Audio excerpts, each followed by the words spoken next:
ఎంతలా అంటే మహిళలను కూడా చూడకుండా ఎంత విచక్షణరహితంగా వారిపై దాడి చేస్తున్నారు. ఇక్కడ విజువల్స్ లో మనం చూడొచ్చు. నిరసన తెలుపుతున్నటువంటి ఆశా వర్కర్ల పైన పోలీసులు ఓవర్ యాక్షన్ చేశారు. మహిళ చీరలాగి దురుసుగా ప్రవర్తించారు ఏసీపీ. మరో ఆశా వర్కర్ పై చేయి చేసుకున్నారు సుల్తాన్ బజార్ సిఐ. అంతకుముందు సిఐ పై చేయి చేసుకున్నారు మహిళ. పోలీసుల అత్యుత్సాహంతో పలువురు ఆశా వర్కర్లు కింద పడిపోయారు. పలువురు ఆశా వర్కర్లు అరెస్ట్. పెద్ద ఎత్తున ఆందోళన కలిగిస్తోంది. పరిస్థితి అక్కడ ఉద్రిక్తంగా మారింది. మీరు చూడొచ్చు, ఆశా వర్కర్లు నిరసన తెలుపుతున్నారు. ఆశా వర్కర్ నిరసనకి పోలీసు అడ్డుగా నిలబడ్డారు. ఎంతటి స్థాయిలో అంటే కనీసం మహిళలు అనే గౌరవం కూడా లేకుండా వారిని ఇష్టం వచ్చినట్టుగా అటు ఇటు తోసేయడం కూడా చూస్తున్నాం. మనం చూడొచ్చు ఒకసారి అక్కడ సంఘటన ఏం జరుగుతుందనేది. ఆశా వర్కర్లని పోలీసులు మొత్తం చుట్టుముట్టారు. ఒక రోప్ని ఏర్పాటు చేశారు. అక్కడ చూడండి, అక్కడ ఎలా లాగి పడేస్తున్నారు, ఎలా తొక్కి పడేస్తున్నారు అనేది. మహిళలనే గౌరవం కూడా లేకుండా వారిని ఒకరిపై ఒకరు నెట్టేయడం. ఎస్ చూడండి, ఇక్కడ ఒక మహిళ అనే గౌరవం లేకుండా ఒక పోలీస్ ఉన్నతాధికారి ఏకంగా ఆ వ్యాన్ పైకి ఎక్కి కూడా అక్కడ కొట్టడం, చీరలాగడానికి కూడా చేస్తున్నాడు. ఇక్కడ చూడండి, ఆర్టీవీ స్క్రీన్ పైన ఒక బెదిరిస్తూ వేలు చూపిస్తూ ఆ మహిళ పైన ఎస్ ఇక్కడ కొడుతున్నాడు. మీరు చూడండి, కొడుతున్నటువంటి ఆ దృశ్యాలు కూడా చూస్తున్నాం. ఒక మహిళ ఆశా వర్కర్, ఆ మహిళ పైన ఒక పోలీస్, మగ పోలీస్ ఏ రకంగా దాడి చేస్తాడు? ఇది డెఫినెట్గా ఆయన చూపించిన అత్యుత్సాహం, క్రూరత్వం అని చెప్పొచ్చు. మహిళా పోలీస్ కానిస్టేబుల్ పక్కనే ఉన్నారు. నిజంగానే వారిదని కనుక తప్పు చేస్తే ఇలా కాదమ్మా అని చెప్పాల్సింది పోయి పోలీసులే ఆ వ్యాన్ పైకి ఎక్కి మరి దాడి చేయడం, వారి ఒంటిపైన చేయవేయడమా?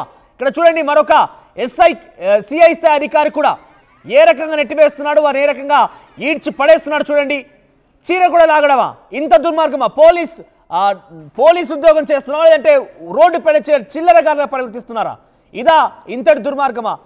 నిజంగానే వారిని తప్పు చేస్తుంటే మహిళా కానిస్టేబుల్ ఉన్నారు, వారి చేత మందలించాల్సింది, లేదా వారి చేత నచ్చజెప్పించే ప్రయత్నం చేయాల్సింది. చీర లాగడము, వారిని చేయి చేసుకోవడము, ఇదా మీరు చేసే పని? పోలీసా లేకపోతే ఇంకేదన్నా? ఇక్కడ చూడండి, నిజంగా కొంత ఇబ్బందికరమైనటువంటి సిచ్యువేషన్ నెలకొంది. ఆశా వర్కర్ల పైన వారిని కొట్టడము, వారి చీర లాగడం, ఇదా దుర్మార్గం? సో మరిన్ని అప్డేట్స్ మొత్తం మీద చాలా ఇబ్బందికరంగానే ఉన్నాయి. అప్డేట్స్ మా ప్రతినిధి మధు అందిస్తారు. ఎస్, లైవ్ ద్వారా మరో సిద్ధంగా ఉన్నారు. ఎస్ మధు, ఆశా వర్కర్ల డిమాండ్ ఏంటి? ఏ రకంగా నిరసన తెలుపుతున్నారు? వారిపైన ఈ పోలీసుల ఒక రకంగా చెప్పాలంటే క్రూరత్వం అని చెప్పొచ్చు, పోలీసుల యొక్క ఓవర్ యాక్షన్ చెప్పొచ్చు. ఏకంగా పక్కనే మహిళా కానిస్టేబుల్ ఉన్నారు, ఆ వెహికల్లో కూడా మహిళా కానిస్టేబుల్ ఉన్నారు. నిజంగానే వారి నిరసనని అడ్డు చెప్పాలంటే లేదా మందలించాలంటే ఆ మహిళా కానిస్టేబుల్ ఉన్నారు. కానీ ఏకంగా అక్కడ ఉన్నటువంటి కానిస్టేబుల్ ఒక ఏసీపీ స్థాయి అధికారి వారిపై చేయి చేసుకోవడం, వారి చీర కొంగు లాగడం చూస్తుంటే ఎందుకు ఇంత అత్యుత్సాహం ప్రదర్శించాల్సి వచ్చింది? అసలు ఏం జరిగింది?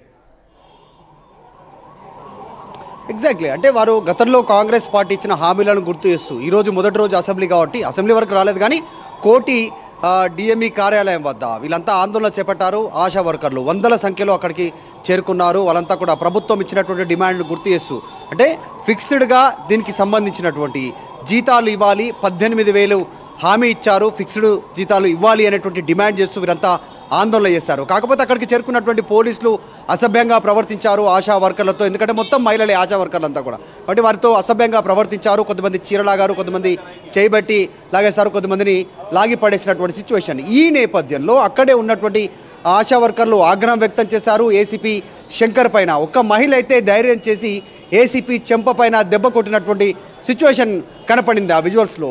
కాకపోతే పోలీసులు మహిళా ఆశా వర్కర్లతో వ్యవహరించినటువంటి తీరు కరెక్ట్గా లేదు అనేటువంటిది. వాళ్ళు శాంతియుతంగా నిరసన వ్యక్తం చేస్తూ ఉన్నారు. అసెంబ్లీ పరిసర ప్రాంతాల్లోకి కూడా రాలేదు, కోర్టులోనే ఆందోళన చేస్తూ ఉంటే అది కూడా గతంలో ముఖ్యమంత్రి, ఇప్పుడున్నటువంటి ముఖ్యమంత్రి రేవంత్ రెడ్డి ఇచ్చినటువంటి హామీని గుర్తు చేసేటువంటి ప్రయత్నం చేశారు. 18,000 ఫిక్స్డ్ శాలరీ ఇవ్వాలి అనేటువంటి డిమాండ్ని పోలీసులు పట్టించుకోకపోవడం, వారిపైన దాడి చేయడం, అసభ్యంగా ప్రవర్తించడంతో ఆందోళన మరింత ఉధృతమైంది. పోలీసులపైన చర్యలు తీసుకోవాలనేటువంటి డిమాండ్ కూడా ఆశా వర్కర్లు చేస్తూ ఉన్నటువంటి సిచ్యువేషన్ ఉంది. మొత్తానికి కోటికి సంబంధించినటువంటి కోటి ఉమెన్స్ కాలేజీ పక్కనే ఉన్నటువంటి డిఎంఈ కార్యాలయం అంతా కూడా మొత్తం ఉద్రిక్త పరిస్థితి నెలకొంది. అక్కడ జరిగినటువంటి సిచ్యువేషన్ అంతా కూడా ఒక రణరంగాన్ని తలపించింది. పోలీసులు కూడా లాఠీ చార్జ్ చేయడం, వారిపైన చేయి చేసుకోవడం, కొంగుబట్టి చీరబట్టి లాగడము, చేయితో గుంజడము, ఇట్లాంటి మగ పోలీసులు చేసినటువంటి సిచ్యువేషన్ ఏర్పడింది. అక్కడంతా కూడా మహిళా ఆశా వర్కర్లు తీవ్ర ఆందోళన వ్యక్తం చేశారు. మధు, అంటే వారి డిమాండ్స్ ఏంటి? వారి డిమాండ్ల పరిష్కారానికి సంబంధించి ప్రభుత్వమైన చర్యలు చేపట్టిందా? అంటే ఉన్న పలంగా ఒక్కసారిగా వచ్చినటువంటి మహిళా ఆశా వర్కర్ని పోలీసులు ఇంత అత్యుత్సాహం ప్రదర్శించి దాడి చేయాలా? ఏసీపీ స్థాయిలో ఉన్నటువంటి ఆ పొజిషన్ కూడా మర్చిపోయి చీరలను బట్టి రాగడం, కొట్టడం ఇలా చూస్తుంటే ఏం చేయాలనిపిస్తుందంటే పోలీసుల పైన ఎటువంటి యాక్షన్ తీసుకునే అవకాశం ఉంది? ఎగ్జాక్ట్లీ, ఎందుకంటే అసభ్యంగా ప్రవర్తించారు. మహిళా ఆశా వర్కర్లతో చీరబెట్టి లాగడము, తర్వాత అసభ్యంగా వారిని తాకడము ఇట్లాంటివి జరిగింది. అంటే పట్టుకునేటువంటి సందర్భంలో ఇవన్నీ జరిగాయి. మహిళా పోలీసులను ఎక్కువగా దృష్టి సారించలేకపోయారు, ఎక్కువగా అక్కడికి డిప్లాయ్ చేయలేకపోయారు. మహిళా పోలీసులను ఎక్కువగా పెట్టినుంటే మాత్రం ఈ సమస్య వచ్చి ఉండేది కాదు. పురుష పోలీసులంతా కూడా వారిని టచ్ చేయడము, అంత ఆగ్రహానికి గురయ్యారు. ఒక సందర్భంలో మనం చూస్తున్న డీసీఎం ఎక్కినటువంటి వాహనాన్ని ఎక్కించి అరెస్ట్ చేసి తరలిస్తున్నటువంటి ఒక మహిళ డైరెక్ట్గా ఏసీపీని చెంపదెబ్బ కొడుతున్నటువంటి, పోలీసుల పైన చేయి చేసుకుంటున్నటువంటి ఘటన. అంటే దాన్ని గతంలో అంతకుముందుకు ఆమెను ఆ వాహనం ఎక్కించేటువంటి సమయంలో ఆమెతో వివరించినటువంటి తీరుపైన ఆమె ఆగ్రహం వ్యక్తం చేసినట్టుగా అక్కడ ఉన్నటువంటి ఆశా వర్కర్లు చెప్తా ఉన్నారు. వారి డిమాండు 18,000 ఫిక్స్డ్ శాలరీ, ఆ జీతాన్ని ఇవ్వాలి. గతంలో రేవంత్ రెడ్డి ఇచ్చినటువంటి హామీని ఇప్పుడు ఉన్నటువంటి ముఖ్యమంత్రి రేవంత్ రెడ్డి కాబట్టి ఆయన నిలబెట్టుకోవాలి. కాంగ్రెస్ అధికారంలో ఉంది కాబట్టి 18,000 జీతం ఇవ్వాలి, ఇంకా కొన్ని ఫెసిలిటీస్ కల్పించాలి.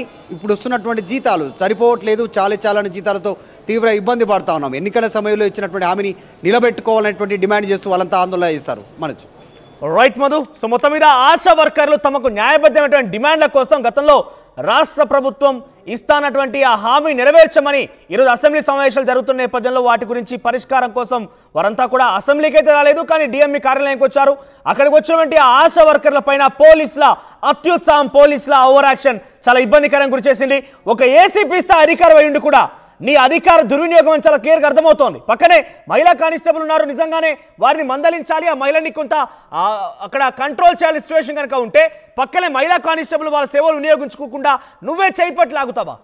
ఏసీపీ శంకర్ని సూటిగా అడుగుతున్నాం, నిజంగానే మీ యొక్క చర్య చూస్తుంటే ఇబ్బందికరంగా ఉంది. మహిళలపై చేయి చేసుకోవడం, మహిళలను చేయి పట్టి లాగడం, మహిళలను చీర కొంగు లాగడం, ఇలాంటి పనులా మీరు చేసేది? ఏమైనా మాకున్నటువంటి మీ ధ్యాసని మీ